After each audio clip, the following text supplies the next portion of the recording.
আসসালামু আলাইকুম। এই যে দেখতে পাচ্ছেন জিনিসটা, এটা একটা এসি। এটা একটা এসি, এটা অনেক বড়। তার ক্যাপাসিটি যত সম্ভাবনা 20 টন হতে পারে। এই যে এখানে ক্যাপাসিটি আছে, ক্যাপাসিটি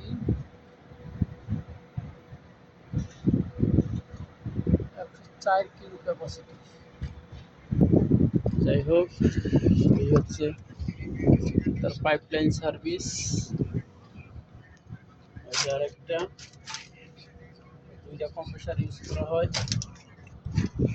কম্প্রেসারগুলো ওই ধরনের মানের।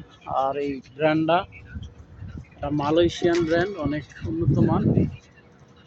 মালয়েশিয়া অ্যান্ড ভুটান যৌথ প্রতিষ্ঠান। আর এগুলো হচ্ছে স্যামসাং, মেড ইন কোরিয়া।